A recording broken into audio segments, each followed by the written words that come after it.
transmisión. También habrá un momento para preguntas y respuestas. Las preguntas las pueden ir dejando en el chat, las vamos a ir leyendo. También cuando llegue el momento pueden hacer sus preguntas de viva voz. Por otro lado, les comento que este taller está siendo grabado y luego será puesto en el canal de YouTube de la biblioteca. Les enviaremos el enlace a todos los que se inscribieron para que lo puedan revisar. Antes de iniciar y darle la palabra a Eduardo, les voy a leer un pequeño párrafo sobre su hoja de vida para que tengamos nociones de la persona que nos dará el taller. Bien, Eduardo Mengíbar Valencia es comunicador, consultor, asesor de proyectos, docente e investigador de tecnología educativa e innovación. Actualmente es el director de educación a distancia, conocida como UDB Virtual. Además, cuenta con una licenciatura en Ciencias de la Comunicación por la Universidad Don Bosco, una maestría en Informática Educativa por la Universidad de La Sabana en Colombia y un doctorado en Educación y Comunicación Social por la Universidad Pública de Málaga en España. Ha realizado diversas publicaciones en libros, revistas indexadas y a través de conferencias dictadas en congresos nacionales e internacionales sobre temas relacionados con la educación a distancia, entornos de aprendizaje, educomunicación en entornos digitales, entre otros temas. Y bueno, además nos apoya en biblioteca con estos talleres. Él además dicta un taller sobre citas en formato APA, que lo tuvimos la semana pasada. Y esta sería ya la segunda edición de este taller de gestores bibliográficos y búsquedas efectivas en Google. Agradecemos a Eduardo y sin más le dejo la palabra. Muy buenos días, ingeniero Hermes. Gracias por la presentación. Buenos días, estimados profesores y estudiantes, quienes nos acompañan en este taller de gestores bibliográficos. Específicamente vamos a abordar a Zotero y a Mendeley como gestores, ¿no?, bibliográficos. También vamos a mirar un poco la búsqueda efectiva en Google para que podamos guardar nuestros artículos, ¿sí?, nuestros ensayos dentro de Zotero y Mendeley. Es un placer, ¿sí?, compartir con ustedes y también trabajar con la biblioteca de la Universidad Don Bosco, quienes ellos tienen pues un diplomado sobre habilidades informacionales y el desarrollo de estas competencias que son muy importantes en la búsqueda efectiva de información en bases de datos, repositorios, ¿no? Y desde UDB Virtual colaboramos con los talleres de normativa APA, que le voy a solicitar al equipo de biblioteca si de pronto les pueden compartir el enlace que ya tienen ellos en el canal de YouTube a través del chat, porque este taller de gestores bibliográficos también de alguna forma se complementa con el taller de APA, debido a que en este taller vamos a abordar de manera más práctica, ¿sí?, cómo trabajar un poco la normativa, cómo hacer uso de los gestores bibliográficos y cómo utilizar los operadores booleanos para la búsqueda en Google. Y se complementa con lo que ya les mencionaba, el taller de la semana pasada sobre APA, que fue una presentación con algunos ejemplos, pero acá materializo esos ejemplos en un documento y vamos construyendo, ¿sí?, un documento de Word, como lo hacemos normalmente con un artículo, con un ensayo o con algún documento o material didáctico, y para los estudiantes con alguna tarea que de pronto están desarrollando. Bien, voy a compartirles pantalla para que podamos ver la parte pues más práctica de esto y sugerirles que si de pronto ustedes quieren hacer los ejercicios en sus computadoras, en sus laptops, tabletas, pueden seguir haciendo pues los ejemplos, los pasos que yo voy mirando para que ustedes de pronto sepan cómo ir elaborándolo con base pues a la normativa APA, que es la que utilizamos para este tipo de talleres. Bien, me permito entonces compartirles pantalla y de esa forma vamos a ir mirando, ¿no?, cada uno de estos ejercicios.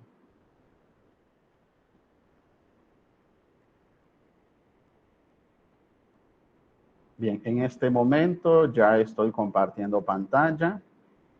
Y vamos a utilizar básicamente este documento. Lo voy a hacer un poquito más grande para que ustedes puedan observarlo mejor. Y por favor, ustedes pueden seguir en un documento que tengan habilitado estos ejemplos, ¿no? Como les menciono, este taller es mucho más práctico que el de APA. El de APA es una introducción, ¿sí?, a las citas, a los parafraseos y algunos ejemplos, ¿no? Acá materializamos esto. Y les quiero compartir pues algunas indicaciones que debemos tomar en cuenta dentro del cuerpo de nuestro texto. Esto aplica para artículos académicos, para artículos científicos, para ensayos, para tareas, para cualquier documento que nosotros vamos a trabajar con base en la normativa APA. Por supuesto que si vamos a trabajar con Vancouver, con Chicago, con la IEEE, con Harvard, serán diferentes los estilos, pero con base en la normativa APA, séptima edición, trabajamos de la siguiente manera. APA, adicional pues a todos los lineamientos que ya nos brinda, nos dice también que en su séptima edición podemos trabajar otro tipo de letras, no necesariamente aquellas tipografías que eran las más antiguas, como por ejemplo el Times New Roman. En su última edición, en la séptima, ¿sí?, nos dice que podemos trabajar dos grupos de tipografías. Por un lado tenemos sans serif, que son las de palo seco, que así se conocen, y son las más modernas, son las que ha integrado en su última edición y que podemos utilizar. ¿Por qué se ha hecho esta modificación e incluir más tipografías? Porque ya tenemos pues la versión digital, de pronto las revistas ya no se imprimen, sino que todo lo tenemos a nivel de la nube con el repositorio. Por lo tanto, APA incluye, por ejemplo, Calibri 11 puntos, Arial 10 puntos y Lucida 10 puntos, entre otras tipografías que ya incluye la séptima edición. Pero también están las serif. Las serif son aquellas que de pronto son las tipografías más antiguas que surgieron para los trabajos impresos, como por ejemplo Times New Roman 12 puntos. A mí me gusta seguir trabajando en Times New Roman 12 puntos. Georgia 11 puntos, por ejemplo, entre otras que se clasifica con este grupo de la serif y algunos otros con la sans serif. Les quiero compartir un enlace donde podamos observar acá, si ustedes quieren profundizar, es un sitio muy bueno, sobre diferencia entre serif y sans serif para que lo tomen en cuenta en sus escritos pues académicos, ¿no? En este momento les voy a compartir en el chat para que podamos tener acá, vamos a mirar, pues vamos a compartir acá.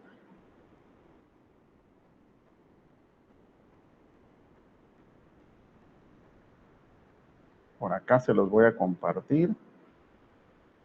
Ese es un sitio web que les puede servir para que ustedes puedan ver un poco la diferencia entre serif y sans serif, que es algo de lo que APA ha incluido en su última edición. Bien, luego de esto es importante ir mirando también los niveles en los que vamos a tener nuestros títulos. APA nos dice que podríamos tomar en cuenta 3 niveles. El primer nivel no es necesario colocar en cursiva. Los niveles 2 y 3 sí son necesarios colocarlos en cursiva. Y estos niveles son de acuerdo con los elementos y parámetros que nos dicen las revistas. Muchas veces nos dicen, bueno, debe tener la introducción en un primer nivel. Debe tener, por ejemplo, los objetivos en un segundo nivel. Esto será pues con base a los criterios que cada revista establece, pero la normativa en sus generalidades nos dice que esto deberíamos trabajar en el nivel 1, niveles 2 y 3. Ahora bien, quiero pues hacer con ustedes este ejercicio de cómo yo debería preparar mi escenario de trabajo cuando empiezo a mirar, por ejemplo, el ensayo, un artículo, etcétera, ¿no? Y para ello yo voy a ir mirando estos ejercicios paso a paso en otro documento que es de prueba.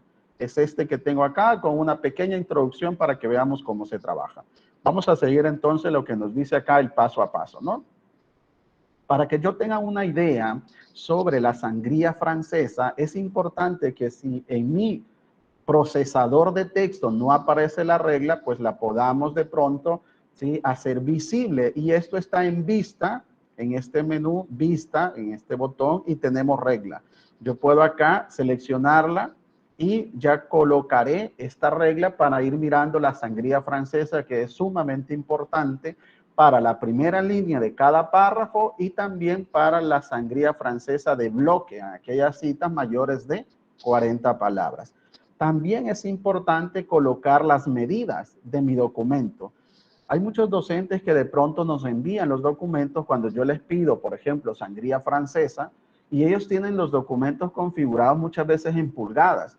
Y si me van a colocar lo que la normativa dice, 1.27 centímetros, pero en pulgada, por supuesto que va a aparecer como a la mitad de la página, sí, el párrafo. La normativa nos dice, si utilizamos en pulgada, vamos a utilizar 0.5 pulgadas, equivalente a 1.27 centímetros, ¿sí? O si voy a utilizar centímetros, serán 1.27. Pero esto de configurar en el documento de Word, ¿cómo lo podría hacer? En este caso, yo tengo Office 365, es posible que sea diferente en otros procesadores, pero es importante hacer esta ruta de cómo buscar las opciones, ¿no? Bien, nos vamos a ir entonces a archivo y está justo acá este menú que dice opciones. Esto lo podríamos encontrar incluso en otros procesadores de texto. Le damos clic y nos va a habilitar esta ventana, ¿sí? Luego hay una opción de Word que dice avanzadas, ¿sí? Le vamos a dar clic en avanzadas y nos va a dar más opciones. Vamos a buscar una opción que dice presentación. Vamos a mirarla por acá. Acá está presentación. Dentro de este elemento de presentación nos dice acá mostrar medidas en unidades de centímetros, pulgadas, milímetros, puntos y picas. La idea, al menos mi recomendación, es que coloquemos siempre centímetros, porque es mucho más fácil y es una unidad de medidas que nosotros estamos más acostumbrados a observar, como el metro, el centímetro, y no tanto en pulgadas, ¿no? Pero si usted trabaja pulgadas, perfecto, puede colocarle pulgadas y listo, no hay ningún problema. Yo lo voy a dejar como centímetros, porque sé que en centímetros para la sangría francesa es 1.27 y en pulgadas es 0.5 pulgadas. Bien, yo ya tengo en centímetro entonces mi documento. ¿Cómo hago? Bueno, en este documento de prueba voy a asegurarme que esté justamente, ¿sí?, en centímetros. Y hago lo mismo, me voy acá a presentación y veo que está en centímetros, ¿sí? Si no, puedo hacer ese cambio. Veamos entonces el siguiente elemento. En este caso, como es Office 365, yo tengo un elemento dentro de las opciones de menú que dice disposición. Algunos otros procesadores de texto de pronto dice diseño de página, ¿no? Entonces vamos a mirar el tema de márgenes, porque esto es importante también. Vamos a colocar 2,54 centímetros superior, izquierdo, inferior y derecho. Entonces vamos a mirar mi documento de prueba y me voy acá a esta opción que existe que se llama disposición. En algunos se llama diseño de página. Nos vamos entonces acá en configurar página, le vamos a dar clic y luego vamos a mirar que justamente tenga superior 2.5, izquierdo 2.5, inferior 2.5 y derecho 2.5, ¿sí? Hay algunas revistas que de pronto le dice cuáles serían los márgenes que ellos permiten cuando usted envía el documento. Muchas veces el izquierdo y el derecho son 3 centímetros y superior e inferior 2.5 centímetros. Pero acá, de acuerdo a lo que nos establece la normativa, lo vamos a generar con 2.54 centímetros. Listo. Luego, en la opción inicio, debe pues asegurarse de que el texto esté a la izquierda. Entonces vamos a mirar, esto igual lo voy a hacer un poquito más grande y luego acá en inicio me aseguro que mi texto esté alineado a la izquierda. Muchas veces nos preguntan por qué debe estar a la izquierda, por qué no justificado, por qué no al centro, por qué no a la derecha. Bueno, la normativa establece que debe estar a la izquierda y como es una normativa debemos seguir al pie de la letra lo que la normativa nos establece, ¿no? Y hay que estarlo pues con este margen a la izquierda, ¿no? Con esta alineación a la izquierda. Veamos entonces ahora qué otro elemento yo debo tomar en cuenta. Bien, acá vamos a mirar en diseño de página siempre o disposición, se va a encontrar esta opción que dice aplicar sangría, que muchas veces cuando empezamos a mirar este tema de la formación, nos preguntan, bueno, ¿y cómo es que yo aplico este tema de la sangría? Es que no encuentro cómo hacerlo de la sangría o qué desarrollar dentro de la sangría francesa. Entonces yo lo que les recomiendo es siempre ponerlo de manera automática. ¿Cómo hago esto? Bueno, siempre en disposición, luego me voy acá donde dice párrafo y acá encuentro algo que dice sangría. Muchas veces desconocemos que en el apartado de especial existe ya la primera línea. Es decir, que yo automáticamente ya puedo colocar mi primera línea de cada párrafo de manera automática y no debo ir colocando, ¿sí?, la sangría de 0.5 pulgadas o 1.27 centímetros en cada párrafo. Bien, selecciono la primera línea y acá le coloco 1.27. ¿Sí? Observan que ya este párrafo, el inicial, ya me lo colocó en sangría francesa. Y en esa misma línea se encuentra el segundo párrafo. ¿Qué va a pasar? Que cuando yo elabore un tercer párrafo y le dé enter, porque es lo que me determina el procesador de texto, ya aparece automáticamente la primera línea. Y ustedes me podrían decir, entonces la segunda línea también me va a aparecer de esa forma. No le va a aparecer de esa forma porque usted, por ejemplo, está redactando y cuando baja la segunda línea, van a observar acá, no le generó sangría francesa. ¿En qué momento le va a generar sangría? Cuando usted dice, bueno, ya tengo mi párrafo y le doy enter. Ahí le genera nuevamente la sangría francesa. Y es algo muy sencillo, pero que muchas veces desconocemos y que es importante cuando trabajamos en un documento, en un ensayo, un artículo, este tipo de escenario. Bien, nos vamos a nuestro documento y ya tenemos nuestro escenario preparado. ¿Qué vamos a tomar en cuenta cuando hacemos este tema de los gestores bibliográficos? Es porque yo quiero facilitar y optimizar tiempo para la escritura de un ensayo, de un artículo, de una tarea.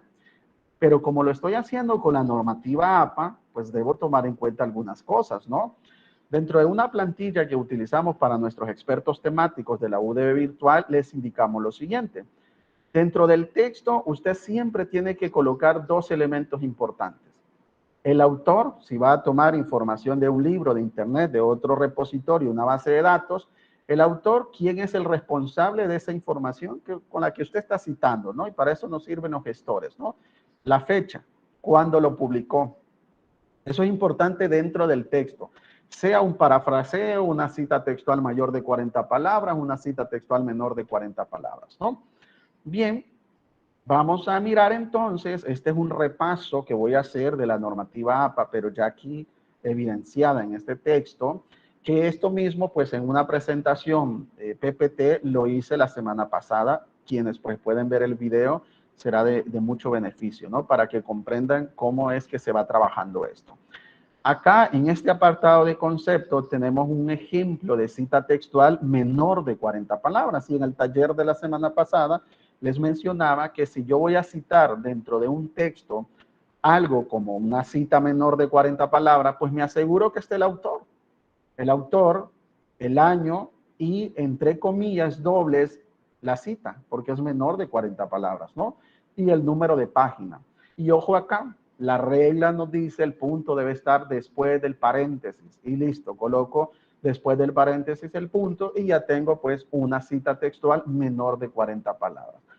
Esta cita la puedo colocar de manera automática o la tendría que hacer mecánica. Mi sugerencia, y de acuerdo a este taller, es colocarla de manera automática con los gestores bibliográficos, que ya los vamos a mirar. Bien, luego vamos a tomar en cuenta que si yo estoy haciendo o colocando una cita textual mayor de 40 palabras, acá viene lo interesante de lo que estamos preparando en nuestro escenario. Nos dice que debemos utilizar una sangría francesa de 1.27 a todo el bloque. Ya no es la primera línea de cada párrafo, acá es todo el bloque. ¿Listo? Entonces acá tengo la cita textual mayor de 40 palabras con énfasis en el autor y luego coloco, ¿sí?, toda la cita sin comillas, ¿sí?, y el punto final antes del paréntesis. Ya no coloco después del paréntesis como en la cita corta, ¿no? Bien, es importante acá ir mirando que este tipo de citas que yo las debo colocar en bloque, yo me aseguro entonces que acá yo tengo todo el bloque, pues de acuerdo a la normativa, con la sangría francesa. ¿Y cómo sé yo que tiene 1.27 centímetros a la izquierda? Acá dice sangría a la izquierda de 1.27. ¿Sí? Con eso yo me aseguro que efectivamente está bien adecuado, de acuerdo con la normativa, la cita mayor de 40 palabras. ¿Sí? Y que el número de página tenga su punto y antes del paréntesis tenga el punto final. Y con esto veo que estoy cumpliendo la normativa. Esto también lo puedo hacer de manera automática con un gestor bibliográfico. Bien, ahora tenemos la otra, que es el parafraseo, que es el que más se recomienda, ¿sí? Porque el parafraseo permite que usted contextualice y adecue su texto a las circunstancias que usted está escribiendo, ¿no? Entonces acá tenemos siempre el autor. Esta es una cita con énfasis en el autor, no es una cita sí, en paréntesis o con énfasis de alguna forma en el texto, sino que acá estamos viendo ejemplos de citas con énfasis en el autor, porque también existe la otra forma, que yo coloque todo en paréntesis y primero le dé énfasis al texto, ¿no? En este parafraseo tenemos pues siempre el autor, es quién y cuándo, que sería pues la fecha, ¿no? Bien, tenemos acá el parafraseo y la cita. En este caso, un parafraseo no requiere de número de página, no requiere de comillas, no requiere de la sangría francesa a todo el bloque, sino que yo podría colocar en la primera línea la sangría francesa, que sería acá la primera línea, y colocar 1.27. Como no lo había configurado acá, en este, lo acabo de hacer, está configurado automáticamente en este documento de prueba, ¿no? Bien, entonces ya acá, en el segundo que yo haga, ya me queda la sangría francesa de 1.27 centímetros. Listo. Ahora bien, les decía también que las tablas de igual manera se pueden colocar y referenciar con un gestor bibliográfico. Acá les coloco lo que la normativa establece. Ahora en su séptima edición nos dice que la tabla, el título debería ir en cursiva, sin el punto, y luego en cursiva el título. Debajo de la tabla el título en cursiva, y se coloca una tabla sin los márgenes, sin colocarle los bordes, sino con una tabla pues un poco más sencilla. Y acá abajo yo puedo tener tres tipos de notas. Acá les he colocado que las notas pueden ser o se clasifican en general, específicas y de probabilidad. Todo depende de cómo usted quiere de pronto hacer pues esta citación de fuente, ¿no? La primera es una general, donde yo coloco que elaboré, que yo soy el autor de la tabla. La segunda es que yo la elaboré, pero a partir de quién, de tales autores o de tal autor. Luego tenemos el ejemplo 3, que es una nota ya por alguien específicamente, o si yo lo utilicé desde un sitio que tiene una licencia CC, puedo colocar pues ese sitio, ¿no? Y finalmente yo voy a mirar si las notas que yo voy a colocar en la tabla son generales, como la elaboración propia o está inclinado hacia un autor, o si son específicas, que yo tengo que dar más detalle de lo que dice la tabla, o de probabilidad, si yo tengo que de pronto explicar la parte numérica que está en la tabla, y que de pronto solo con ver la tabla el lector no va a entender lo que ahí quiso colocar el autor. Recordemos que siempre vamos a escribir para nuestros lectores, no escribimos para nosotros, sino que escribimos un artículo, hacemos una investigación, resolvemos un problema para la comunidad educativa, docentes, estudiantes, para la sociedad. Por lo tanto, lo que nosotros debemos redactar académicamente deben ser entendibles para nuestra comunidad. Obviamente, si yo voy a escribir algo de filosofía y voy para una comunidad de filósofos, pues mi lenguaje será diferente si voy para una comunidad de estudiantes en educación o de estudiantes en comunicaciones. Yo voy mirando ese nivel también de redacción para mi lector, no para lo que a mí me guste, sino para que los demás entiendan lo que yo estoy plasmando con mis ideas, ¿no? Y de igual manera, esto aplica para la figura. La figura lleva en negrito el nombre de figura sin el punto, y luego en cursiva el nombre de la figura. Y al final siempre es importante colocar en cursiva un tipo de nota, sea general, específicas o de probabilidad. Esto es fundamental. Y dentro de esta clasificación podemos colocar elaboración propia a partir de, o por el autor directamente, ¿no? Esto es regla, ¿no? Es una, de alguna forma hay que seguirlo al pie de la letra, ¿no? Y luego, en la parte final, ya cuando hacemos la referencia, siempre debemos tomar en cuenta 4 elementos, ¿sí? Y todos los conocemos. El autor es quien es el responsable, ¿no? La fecha, cuándo es que se publicó, que estos 2 elementos se utilizan dentro del texto, ¿no? El título, ¿cómo se llama el trabajo? ¿Qué es lo que hizo, no? ¿Cuál es el título de la investigación, del artículo, del blog, del video, etcétera, ¿no? Y el origen, ¿dónde puedo recuperar ese trabajo? Lo puede recuperar en este DOI y aparece pues la URL del DOI. Esto es importante. Ya los gestores bibliográficos nos dan automáticamente todo esto. Bien, con esto vamos a mirar entonces el primer gestor bibliográfico que se llama Zotero. Zotero es un gestor bibliográfico gratuito y que no requiere ningún proceso extraño de instalación y tampoco consume recursos para su computadora. No vamos a mirar en este momento el paso a paso de lo que está acá, sino que yo les voy a compartir cómo utilizar el gestor bibliográfico dentro de un documento. Y para ello vamos a utilizar este documento que está acá de prueba. ¿Qué debemos hacer? ¿Sí? Lo que yo debo mirar primero es habilitar acá el gestor. ¿Sí? Usted puede habilitarlo, es zotero.org, para que lo tome en cuenta, ¿no? Usted puede descargar a Zotero y es compatible con los sistemas operativos de Mac, de Windows y de Linux. Es decir, que si usted tiene una Mac, puede también utilizar Zotero, es compatible con el sistema operativo Mac. Y de igual manera con Windows, como yo lo tengo acá instalado. Y si alguien de programación solo tiene Linux, también es compatible. Yo tengo instalado Zotero y quiero mostrárselo acá. La instalación la puede hacer súper rápido, no requiere de mayor trabajo. Y acá me habilita ya Zotero. Zotero funciona instalado con la versión en línea y es compatible. Acá voy a ingresar. Una vez ya esté instalado y tenga su usuario y contraseña, automáticamente ingresa al escenario de trabajo en la nube y es compatible, lo vamos a mirar en este momento, con lo que usted tenga acá dentro de su librería y los grupos que podría desarrollar. Zotero trabaja de forma colaborativa. Usted puede hacer grupos con sus estudiantes, grupos de investigación, con su asesor, con su lector. Cuando yo estaba haciendo mi tesis doctoral, yo hice un grupo en Zotero con uno de mis directores y trabajamos todo en Zotero.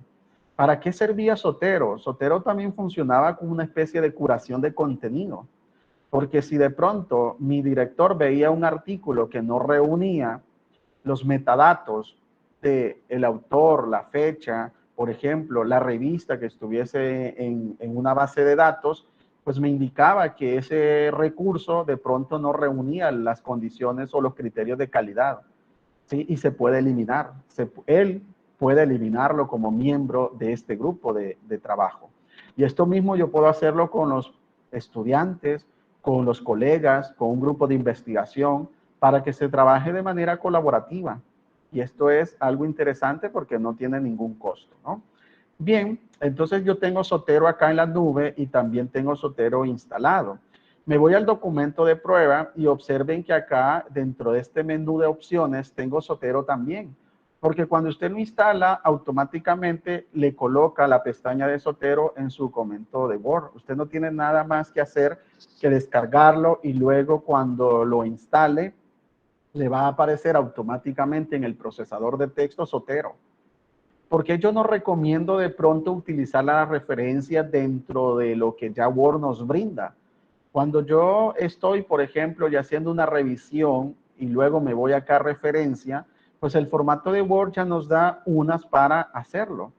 Particularmente yo no recomiendo, acá dice estilo APA, ¿sí? Observemos acá, y que yo podría utilizar uno de estos. ¿Por qué yo no utilizo? Primero porque acá en el mío, por ejemplo, solo está hasta la 6ª edición. No está actualizado. Zotero y Mendeley ya están actualizados. Esa es una opción, ¿no? ¿Por qué yo no utilizo? Segundo, porque este es un procesador de texto. Esto no es un gestor bibliográfico.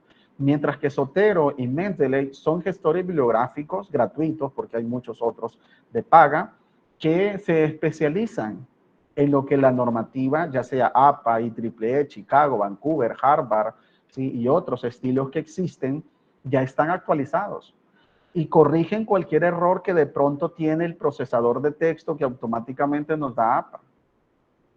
Por eso recomiendo yo utilizar un gestor que sea justamente de eso, no un gestor bibliográfico, ¿no? Bien, ya tenemos entonces acá Zotero, ya tengo acá Zotero en línea y ahora lo quiero utilizar para un ensayo, para un artículo. ¿Qué es lo que yo les recomiendo? Uno de los elementos que yo les recomiendo a los profesores es que sepamos utilizar los operadores booleanos. Los operadores booleanos son estos que están acá. ¿Sí? Estos son algunos. Acá, por ejemplo, tenemos and, or, not. ¿Qué nos indica? Acá observen esta figura. Nos indica que recupera las referencias que incluyen ambos términos. Yo estoy utilizando tecnología y educación. Pues cuando yo coloco tecnología en educación, lo que me hace es una recuperación de los dos términos, de tecnología y de educación. En el segundo, or, recupera las referencias que incluyan cualquiera de los términos o los dos a la vez. Porque estoy diciéndole que me busque o tecnología o educación. O de pronto que haga búsqueda de los dos. Y eso lo va a hacer internamente Google, ¿no? Y finalmente NAT, que me dice recupera las referencias en las que aparezca solo el primer término. Porque yo le estoy diciendo, bueno, tecnología, ¿sí? Y lo que yo quiero de tecnología y educación es que haya vinculación con tecnología educativa. Y esto lo que me va a hacer eliminar cualquier distractor que Google de pronto tiene en sus filtros y me lo va a generar de una forma más específica. Y hay un sitio muy interesante de Codina, que es un especialista en estos temas también de operadores booleanos, que nos dice, si usted va a utilizar una búsqueda avanzada, asegúrese que coloque las palabras clave. Y recordemos los que hemos publicado académicamente, que usted ha enviado un artículo, ¿qué es lo que les piden? Las palabras clave. Porque las palabras clave que estén, por ejemplo, en un tesauro de la UNESCO, es porque ya están registradas y validadas a nivel universal. Entonces, de pronto usted en las palabras clave coloca 4 o 5 de lo que va a determinar ese artículo que usted está haciendo. Y luego le dice, combina entonces los operadores, que no necesariamente son los operadores booleanos. Hay muchos otros operadores que no son booleanos. Y luego, esta es una ecuación de búsqueda. No es cuestión, y esto es también para nuestros estudiantes, de que yo me voy a Google, al motor de búsqueda más grande, y de pronto coloque, bueno, yo quiero mirar cuáles son los elementos de la comunicación persuasiva. Y entonces yo le digo, Google, ¿cuáles son los elementos de la comunicación persuasiva? Google me va a relacionar cuáles son los y luego elementos que podría ser muy genérico de la, luego sí, una palabra clave, comunicación, y la otra sería persuasiva. De todo esto, ¿cuáles son los elementos de la comunicación persuasiva? Para Google lo único que le interesa son dos elementos clave, comunicación persuasiva. Porque no le podemos preguntar a Google todo el título de lo que nosotros tenemos como actividad. Google va a hacer en su motor de búsqueda una relación de preposiciones, conjunciones y todo lo que nosotros le hayamos colocado en la oración que va a terminar dándonos cualquier información, menos la información que nosotros queremos buscar. Lo mismo sucede con tecnología educativa. Yo voy a colocar tecnología educativa, que es donde me he especializado, y puedo buscar utilizar el primer operador booleano y colocar tecnología en educativa. ¿Sí? Esto es importante. Y a esto yo le puedo agregar, ojo acá, que es muy importante, un repositorio, una base de datos que ya de manera automática lo va a determinar. Por ejemplo, voy a utilizar Cielo y le doy Enter. De esta forma tan sencilla, ya me eliminó Wikipedia, Rincón del Vago, buenastareas.com, monografías.com y cualquier blog que de pronto no sirva, que es basura. ¿Por qué? Porque yo le dije, Google, búscame tecnología como palabra clave y educativa como palabra clave, pero utilicemos los dos, es decir, los dos términos, tecnología and educativa. Ahora busquémoslo directamente en Cielo, que es libre, que es gratuito, que puedo tener acceso a esos artículos. Y vamos a observar entonces tecnología educativa Cielo de México. Luego tenemos acá un libro de Cielo, nuevas tecnologías, uso en educación. Tecnología educativa en tiempos de crisis, también de Cuba. Luego tenemos Redalic, tecnología educativa, porque también Redalic es otra base de datos. Luego tenemos Cielo de Colombia. Luego tenemos Educación y Tecnología. Y tenemos así muchas otras que tienen relación con mi título. Y esta es una búsqueda, sí, que yo estoy haciendo efectiva.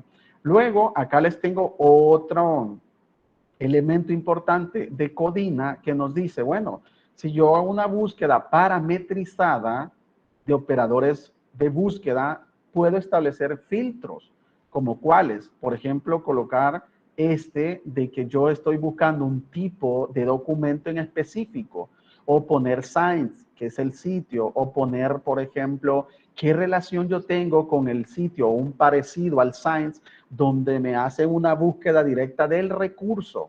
Luego, cómo relacionar todo esto y me da hasta el ejemplo, ¿sí? Todos estos elementos me sirven como filtro para que Google haga una buena búsqueda dentro de su motor. Les quiero compartir este sitio de Codina, que es un autor español, para que ustedes lo puedan utilizar. Por acá se los voy a compartir en el chat y ustedes pueden ahí perfectamente utilizar y guardar ese sitio, ¿no? Como también está directamente que les quiero compartir de los operadores booleanos y de la búsqueda clave para utilizar adecuadamente su navegador, ¿no? Bien, entonces yo estaba buscando de pronto tecnología en educación, ¿no? O educativa. Y voy a mirar y digo, bueno, esto de la tecnología educativa de Cielo México me sirve. Entonces le voy a dar clic. Cuando yo le doy clic, me aparece un artículo. Vamos a mirar acá. Que nos cargue mejor este artículo. Acá está. Observamos entonces el artículo y miramos que es de la Universidad Autónoma de Yucatán, México, y que habla de la tecnología educativa, un área por concretar en una facultad del sureste de México. Y yo cuando veo digo, bueno, este artículo parece que podría guardarlo en Zotero. Cuando usted instala Zotero, automáticamente le va a aparecer acá que lo quiere vincular o instalar, como está acá. ¿Sí? Si observamos acá en la esquina superior derecha, después de una foto que está por acá, aparece acá como una paginita. Ahí está Zotero. Aquí me dice Zotero, guardarlo, ¿sí? Guardar este archivo en Zotero. Le voy a dar clic. Y me dice que lo va a guardar en Tesis, pero yo lo podría guardar en otro recurso. Pero vamos a guardarlo acá. Cuando yo lo he guardado, observen lo interesante, me voy al que está instalado y acá está automáticamente. Acá está el artículo que yo guardé, ya automáticamente me lo selecciona, ¿sí? Zotero, y me extrae los metadatos que están acá al lado derecho frente a la máquina, ¿no?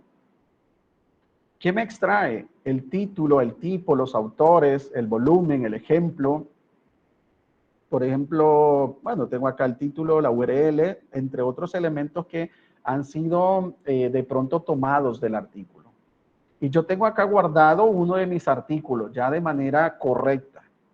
Entonces me voy al documento de prueba y, por ejemplo, el artículo está abordando algo del sector educativo que se nutre de este doble perfil de ser productor y consumidor. Entonces yo quiero colocar acá, ¿sí? Algo, ¿sí? Un autor que sustente de pronto esta idea. Yo veo que el artículo habla sobre esto, veo que está hablando de lo que yo quiero dentro de mi texto y quiero hacer la referencia automática. Yo coloco mi cursor acá, ¿sí? Directamente, y luego en Zotero me voy y aquí aparece la primera opción que dice agregar o añadir una cita. Listo, le vamos a dar clic para mirar qué sucede, ¿no? ¿Qué aparece? Como les mencionaba, estos gestores ya traen incorporado otros estilos de citación. Por ejemplo, Veamos acá APA en su 7ª edición, pero también está la 6ª edición. Veamos que tiene Chicago, tiene, por ejemplo, la IEEE, tiene Vancouver, entre otras que se podrían utilizar, ¿no? Está la de Harvard también, pero a mí me interesa la de 7ª edición de APA, ¿no? Entonces voy a darle clic acá. ¿Listo? Y bien, y cuando yo hago esto, me aparece acá esta barra que yo debo seleccionar acá, la vista clásica. ¿Sí? Y acá tengo esta vista que yo tengo acá, es la misma que yo tengo instalado acá, es la misma. Beltrán es uno de los autores, ¿no? Entonces yo me voy a la vista que me genera y yo puedo colocar acá Beltrán y buscarlo, ¿no? Vamos a mirar acá, Beltrán, acá está. Beltrán y le voy a dar clic. Le voy a dar clic y OK. Y observemos en el documento. Acá está la referencia de manera automática. Me dice que Beltrán y otros. ¿Por qué otros? Porque a partir del tercer autor, nos dice la normativa en su 7ª edición, debe aparecer desde la primera vez et al, que significa y otros. Es en latín y significa y otros. Antes nos decía, la primera vez coloque todos los apellidos de los autores. Y en la siguiente ocasión que vaya a citar, ahí sí, coloque solo el primer apellido y luego et al. La normativa en su 7ª edición nos dice, a partir del tercer autor, usted ya debe colocar et al. Porque al final en las referencias van a aparecer todos.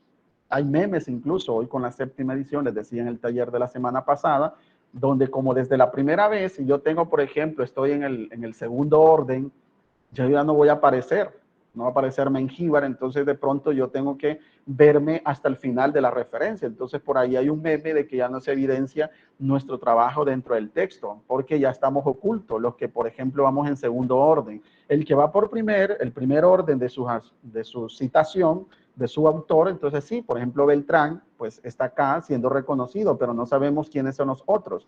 ¿Cómo vamos a saber quiénes son? Bueno, vamos a mirar de pronto en las referencias. Ahora bien, aquí ya cumplimos dos elementos que veíamos, el autor o los autores y el año, ¿no? Yo voy a colocar acá las referencias. Las referencias de qué, de todo lo que yo vaya colocando dentro del texto, es sumamente importante que aparezcan al final en el listado de referencia, no de bibliografía, sino de referencias. ¿Listo? Entonces yo tengo acá la referencia y esta referencia que yo coloqué de manera automática, la voy a colocar también acá de manera automática. Para ello, debo seleccionar la segunda opción que dice añadir bibliografía. Aunque el gestor dice bibliografía, lo que realmente se añade es la referencia del texto, que en este caso es de Beltrán y otros, ¿no? Bueno, le damos clic y observen lo que sucede. Automáticamente ya tengo la sangría también que determina la citación de forma correcta. Y aquí sí aparecen entonces los apellidos de los demás. Por ejemplo, acá aparecería pues alguien que de pronto en el texto no está, que está acá inmerso en otros. Listo. Veíamos que al final hay que cumplir ciertos criterios, ¿no? ¿Quiénes son los autores? ¿Sí? ¿Cuándo publicaron? En el 2015.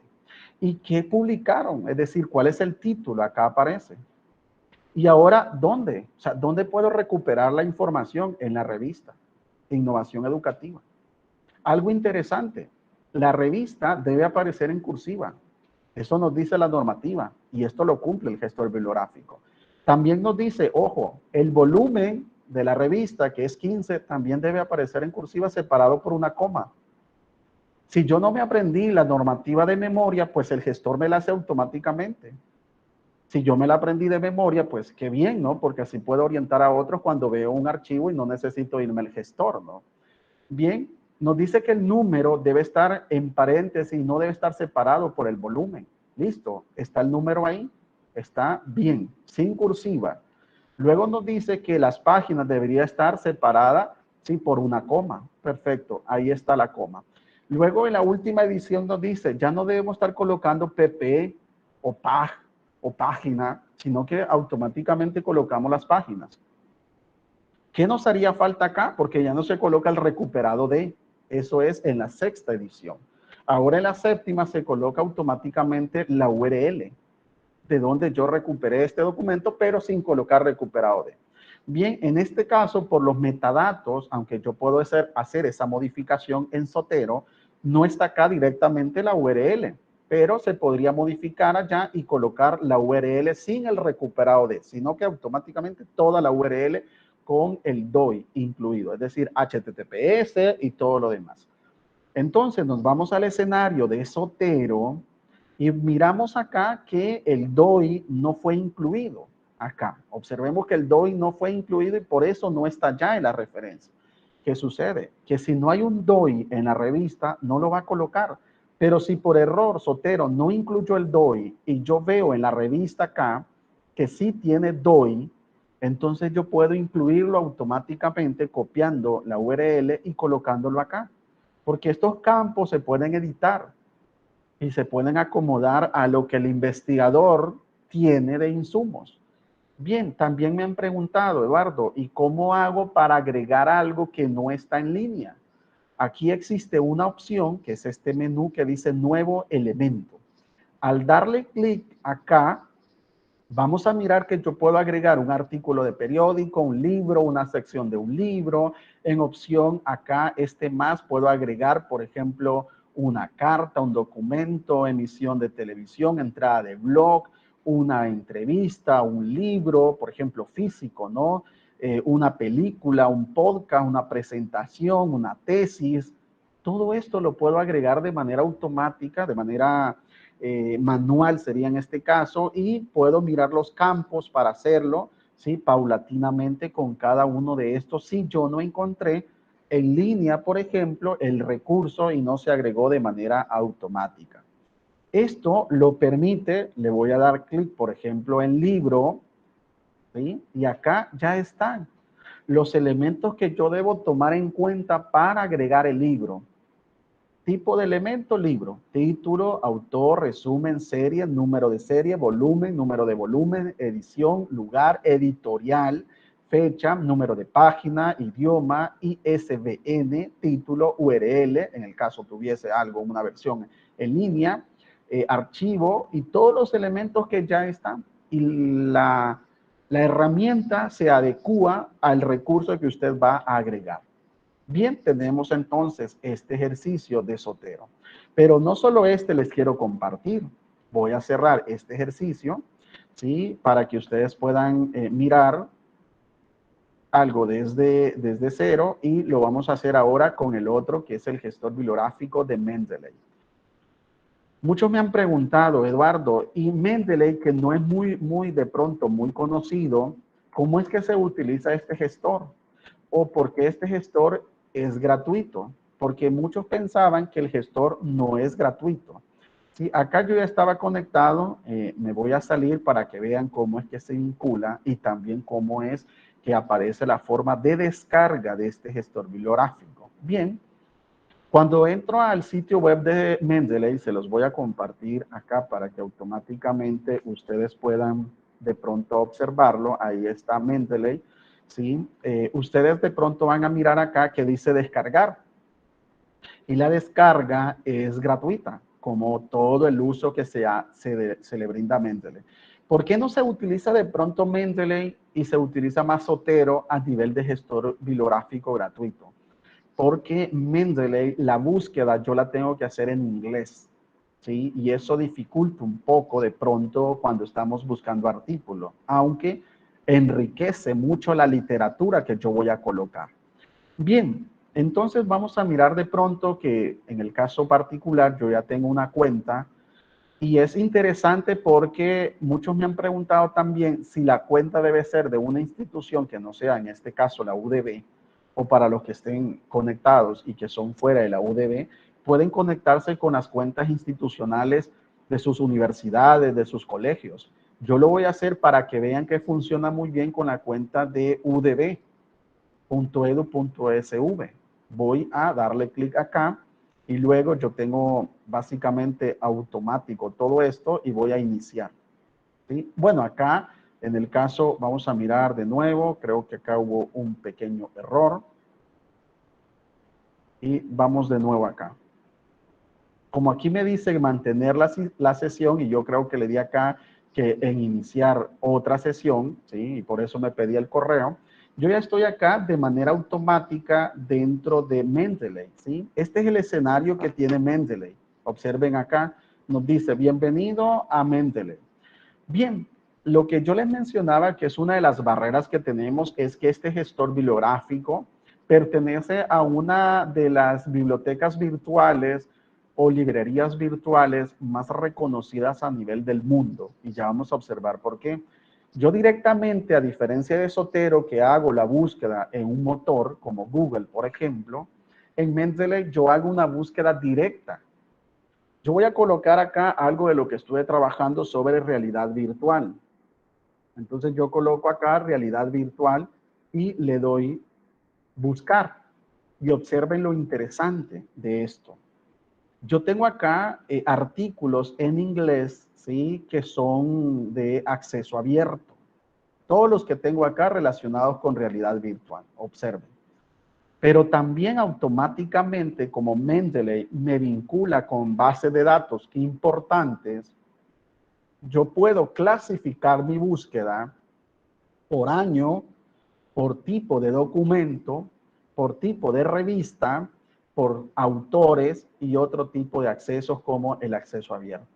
Esta clasificación, hacerla directamente en Mendeley para una investigación que usted esté desarrollando, para un ensayo, para una tarea, es fenomenal.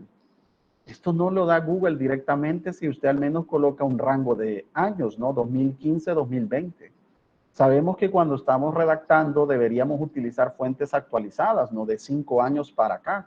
No utilizar allá de los 80 cuando estoy utilizando algo de tecnología educativa, ¿no? Entonces, esto me lo permite automáticamente en un gestor como esto. Esto facilita muchísimo el desarrollar una investigación. Ahora bien, yo tengo entonces acá mi artículo de acceso abierto y acá dice realidad aumentada y realidad virtual en educación, mito o realidad. Yo le voy a dar clic y observen lo que va a suceder. Acá me habilita un poco los metadatos, pero no solo hace esto, sino que me dice, bueno, agreguémoslo entonces a la librería de Mendeley directamente. Vamos a brindar acá. Antes de esto, voy a habilitar Mendeley también acá, porque debe estar acá habilitado para que haya una sincronía entre lo que está en la nube y lo que está en el programa instalado. Observamos acá. Esto es importante, ¿no? Para que nosotros podamos tomar en cuenta. Acá está Mendeley ya instalado, ¿no? Y voy a mirar de pronto, ¿sí? Un documento de Word. Esto también es importante si usted está trabajando solo en Zotero. Le recomiendo que trabaje su artículo en Zotero y luego si va a explorar Mendeley, que lo haga en otro artículo.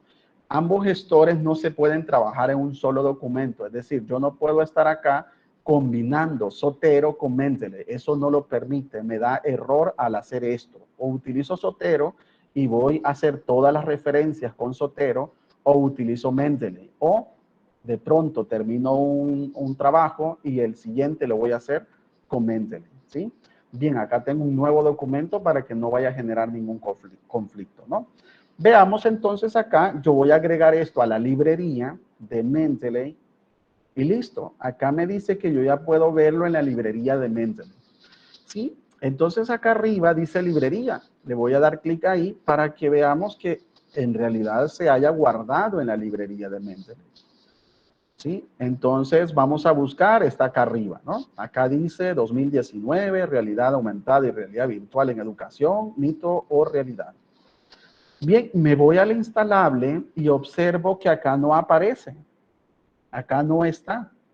Porque yo debo hacer una sincronía, a diferencia de Zotero, que ya automáticamente aparecía en el instalable.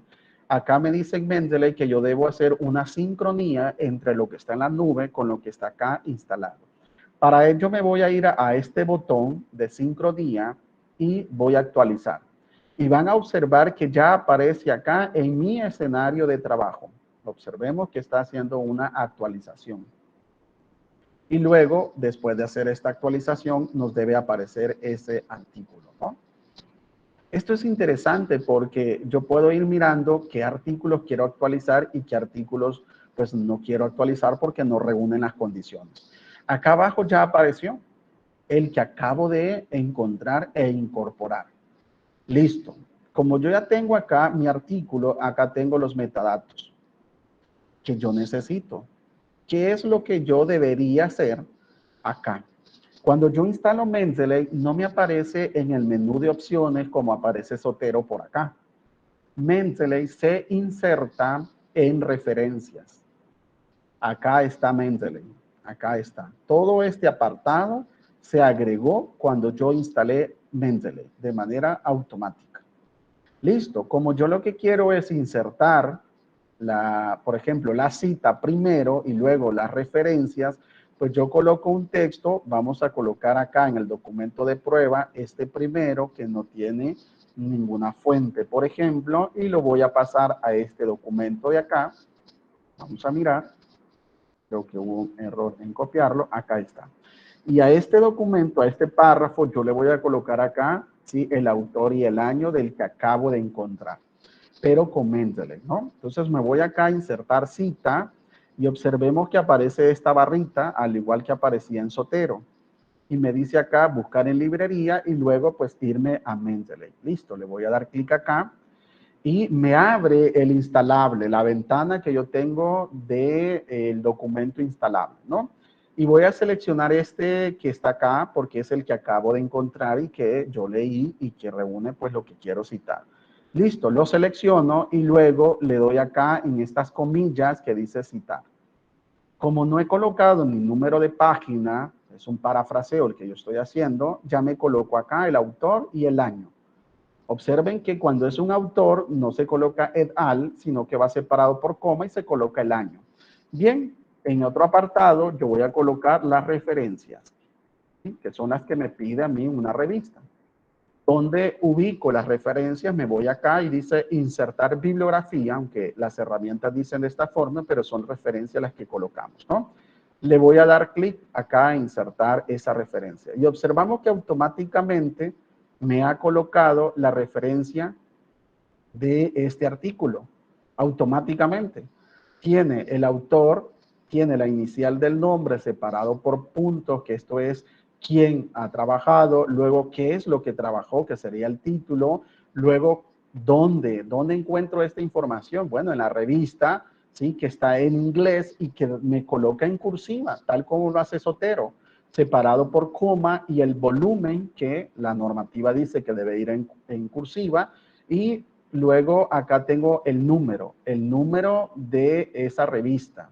¿Sí? Acá no me clasificó el número de página. Puedo revisar si el número de página hubo un error o el artículo no evidencia un número de página. Y luego está directamente el DOI. Antes se colocaba doi.org y todo el código del DOI. Pero ahora la normativa nos dice que hay que colocar el HTTPS. Es decir, toda la URL completa del DOI. Listo, acá está colocado. Y ambos gestores me organiza de manera alfabética, ¿sí?, las referencias. De forma alfabética. Ambos gestores lo hacen perfectamente. De pronto dice, bueno, ¿yo cómo voy a estar aprendiendo toda la normativa? Yo le recomiendo de manera muy automática, para hacer de pronto algo muy optimizado, que usted pueda hacer esto, ¿no? O sea, este uso de gestores nos permite básicamente el desarrollo de un artículo de manera más rápida, más concreta, ¿no? Y acá yo tengo ya un elemento, ¿sí?, como un parafraseo. Me voy a este otro documento donde estaba colocando el de Zotero y voy a colocar acá otra referencia con un número de página. Por ejemplo, voy a colocar esta idea que está acá y la voy a trasladar abajo. Y esta idea que está acá, yo la sombreo, ojo acá, la sombreo y observo abajo que tiene 30 palabras. Entonces, bueno, es una cita textual, ¿sí?, menor de 40 palabras y listo. Y quiero colocar acá un autor. Me voy a Zotero, agrego acá la cita. Bueno, aquí incluso me está dando un problema porque habilité a Mendeley, ¿sí?, y voy a cerrar acá Mendeley. Porque siempre al tener un gestor bibliográfico siempre genera este conflicto. Acá me dice que hay un conflicto porque hay otro que yo estoy utilizando, ¿no? Es decir, que utilizo uno o utilizo el otro, ¿no? Y esto es importante tenerlo claro. Voy a cerrar Mendeley por acá y vamos a mirar acá si ya se solucionó esta dificultad. Aún no. Y voy a copiar esto en otro documento para que no haya dificultades entre los gestores bibliográficos, ¿no? Voy a hacer esto y luego acá voy a insertar una cita, me voy a Zotero y me dice que hay que tener Zotero habilitado porque estaba cerrado. Esto también hay que tener, pues, de pronto cuidado. Me voy acá y ahora sí, ya tengo acá Zotero. Voy nuevamente a la 7ª edición y quiero hacerles un ejemplo con una cita textual. Por ejemplo, yo voy a seleccionar un artículo de estos. Aquí, por ejemplo, tengo de la Sociedad de la Información y el Conocimiento. Y acá en página, yo le voy a colocar que aquella cita textual está en la página 17. Este es un ejemplo que estoy desarrollando, ¿no? Y luego OK. Y observen lo que sucede. Me aparece ya automáticamente el número de página, a diferencia del anterior, que acá solo me aparecía pues esto, ¿no? Voy a eliminar esto y la referencia acá. Bien, como tengo este nuevo documento acá, voy a agregar automáticamente, voy a hacer un poquito más grande por acá, voy a agregar automáticamente esta referencia que acabo de colocar. ¿Sí? Agrego la referencia. Y listo, acá está la referencia completa de Alfonso Sánchez. Es solo un autor, listo, acá está la revista en cursiva, el volumen en cursiva y los números de página. Y ya tengo la referencia con una cita textual y de esta forma yo voy construyendo mi artículo, mi investigación, mi tarea, etcétera, ¿no? Y para ir finalizando y dejarles un espacio para que consulten, yo quiero mostrarles acá que cuando yo hago una búsqueda acá en Google de palabras clave con un operador booleano, si yo voy a utilizar imágenes, por favor, veamos que ya automáticamente hay una opción de herramientas que Google me brinda. Me voy a esta opción de herramientas y luego me voy acá a, por ejemplo, vamos a mirar herramienta y tengo que seleccionar imágenes y acá en herramientas me voy a derechos de uso. ¿Qué nos dice la normativa o qué deberíamos utilizar en una imagen? No debería de utilizar todas estas imágenes que están acá porque no sé si están sujetas a derechos de autor. Entonces ya el filtro que me da es licencia CC. Listo, voy a utilizar un tipo de licencia CC. Bueno, ¿cuál voy a utilizar? Voy a utilizar PXGIR, que es una de las herramientas gratuitas, ¿no? Me voy acá a visitar y observen lo que aparece ya en PXGIR. Acá dice CCO de dominio público, es decir, que yo puedo utilizar esta imagen sin ninguna dificultad, porque es una imagen que está bajo una licencia de Creative Commons. Yo esto ya lo puedo agregar a mi documento sin ningún problema de derechos de autor y puedo hacer la descarga gratuita original de la imagen. Para ello, les voy a compartir este sitio por acá, que es uno de los que encuentran para imágenes. Les comparto otro sitio, ¿sí? Que es importante que los podamos tener de pronto a la mano. También les comparto este otro sitio que es Pixabay. Que todo esto, si ustedes lo hacen con filtros adecuados de Google, todo esto aparece de manera, ¿sí? Automática con una licencia CC. Es decir, que ahí nos estamos de pronto evitando cualquier detalle que exista de el derecho de autor, ¿sí? Porque recuerden que siempre encontramos, y les decía en el taller pasado, siempre encontramos esto de que prohibida la reproducción total o parcial sin la previa autorización de quienes han realizado, por ejemplo, ese libro, ese artículo, esa imagen. Platicom encontramos pues miles de iconos que de pronto usted puede utilizar de manera gratuita y sencilla. Hay otros sitios web, pero me voy a quedar hasta acá para que ustedes puedan hacer las consultas y así tengamos pues de pronto una mejor presentación de este taller. Adelante, cualquier consulta es bienvenida. Gracias, Eduardo. Bueno, si alguno de los participantes tiene preguntas, se las puede hacer en este momento. Pueden activar su micrófono, activar la manita para irles dando la palabra en orden, por favor. Creo que hay algunas en el chat, como algunos comentarios. También veía acá a Tatiana que nos decía, creo que el del taller de la vez anterior, que por ahí se compartió. También decía Esmeralda Reyes, ¿qué es el DOI? El DOI es básicamente un artículo, un número que se coloca, que es un número identificador de ese artículo en particular que se ha publicado.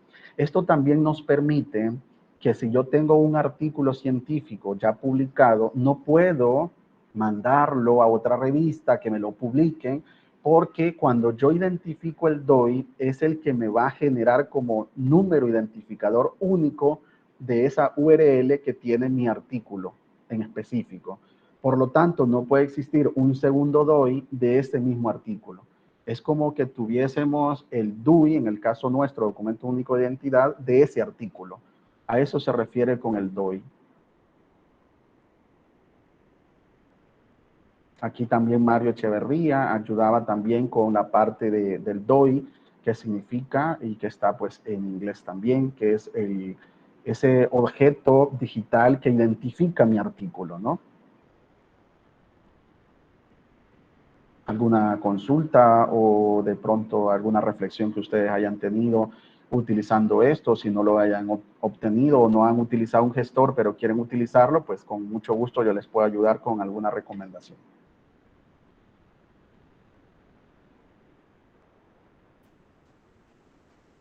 No sean tímidos, pueden hacer sus preguntas. Eduardo está en toda disposición de contestarles. Veía unos comentarios que pedían la grabación de la sesión. Va a quedar grabada, va a estar en el canal de YouTube de la biblioteca. A todos los que se inscribieron, se les va a hacer llegar por correo electrónico el enlace para que lo puedan ver. También por ahí en el chat estaba un enlace para que puedan registrar su participación en esta actividad y se les puede hacer llegar su certificado. Bueno, por acá Gabriela Peña pregunta, ¿hay algún manual para usar Zotero desde cero? No he encontrado un manual para utilizar Zotero. Podría ser que haya algo en la librería que tiene Zotero. Voy a explorarla. Lo que yo hice fue unos videos donde explico paso a paso la instalación y el uso de algunos ejercicios que hago en ese video tutorial que podrían servir para que de pronto alguien que esté interesado pueda utilizarlo. Pero manual como tal aún no he visto de parte de la empresa o de la ONG que contribuye con este gestor, pero podría ser que de pronto en la librería de ellos exista o los videos que tengo podrían ayudarle para la instalación y el uso correcto de Zotero, ¿no? Ok, bueno, Jessica Quijano pregunta, ¿cuál es la certeza en la citación acorde a APA en Zotero? Comenta que ella ha usado Mendeley y no es tan apegada. Bien, es importante para Jessica mencionarle que ambos gestores nos dan la posibilidad de revisar los metadatos. La clave en el uso de estos gestores está en el metadato. Lo que hace la revista cuando se coloca en un repositorio o en el sitio web es que brinda unos datos y muchas veces el error no está en el gestor, porque el gestor toma los datos que la revista colocó en ese sitio. El gestor puede estar muy bien elaborado y estructurado a nivel de código, ¿no? El algoritmo que nos permite extraer esos metadatos. El problema está en la revista. Cuando subimos el artículo, de pronto no llena todos los campos de los artículos y por eso cuando Zotero o Mendeley extraen los metadatos, no los extraen todos los que nos pide la normativa. Pero si están todos, obviamente va a ser ese rastreo adecuado y va a mirar que justamente lo que la normativa nos pide lo hace automáticamente. Entonces, al momento de revisar los metadatos, si yo me doy cuenta que falta una URL o falta algo, y yo lo encuentro eso del artículo, lo puedo colocar en la librería y luego cuando yo hago esta incorporación en el documento, me va a aparecer completa la normativa o la citación correcta. Si se apegan a ambos Zotero, yo por ejemplo, toda mi tesis doctoral la hice con Zotero, y por eso hay muchas referencias de las que están ahí y me ha funcionado de manera espectacular. Más allá de aprenderse la normativa de memoria, es utilizar esto de manera más automática, sobre todo en aquellos artículos, libros y capítulos de libros que son más complicados la citación de estos, ¿no?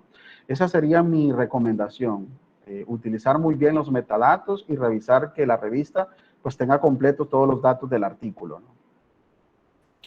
Okay, gracias, Eduardo. Mario Echeverría nos comenta, favor si pueden incluir en los certificados las horas asignadas o de duración del taller. Lo vamos a hacer, Mario, gracias por la recomendación. Tec Lecer Lara consulta, ¿podría compartirnos un par de operadores aparte de los booleanos? Sí, para Lecer Lara, yo les compartía el sitio que me parece muy completo, que yo he revisado y lo puedo compartir nuevamente por acá, porque ese sitio tiene muchos en la parte de abajo, que es este de Codine, que es un profesor de España. Por ahí lo compartirán, en la parte de abajo quedó. Este sitio, si ustedes lo revisan cuidadosamente, hay muchos apartados donde habla de operadores booleanos, de búsquedas que yo puedo colocar, de palabras clave para la ecuación de la búsqueda. Todo esto está dentro de ese sitio de Codina, ¿sí? Y hay otros que incluye en sus blogs que son para la búsqueda. Él lo enfoca mucho a las comunicaciones, al periodismo, pero también nos sirve a los investigadores utilizar ese tipo de elementos clave para la búsqueda efectiva, ¿no? Por ahí les quedó el enlace si de pronto se había perdido en el chat. Mario por ahí también nos comparte algo de este sitio muy interesante, es un sitio colombiano sobre operadores booleanos. Ahí nos dice 39 operadores booleanos para la búsqueda en Google. Gracias, estimado Mario. Ok. Bueno, Josué Domínguez nos da un aporte en el chat. Nos dice que cada gestor bibliográfico tiene su peculiaridad. Él considera que el más costoso para trabajar puede ser Mendeley, aunque es el más universal, nos dice. Bueno, luego Sí. tenemos agradecimientos por el taller. No veo más consultas en el chat. Si no hubieran más consultas, solo me queda agradecerles por su participación en el taller, agradecer a Eduardo por haber impartido este taller tan práctico.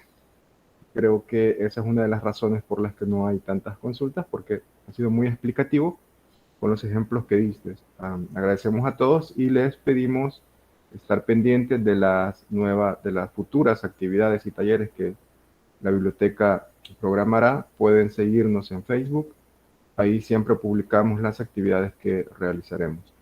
De nuevo, gracias a todos y que tengan un buen día. Muchas gracias por la invitación. Gracias también a quienes se conectaron. Y el viernes pueden igual inscribirse para el taller de Original, que es justamente el gestor que nosotros tenemos para similitud de información, que vamos a estar explicando con biblioteca y el equipo de UDB Virtual. Así que están invitados también para este viernes, ¿no?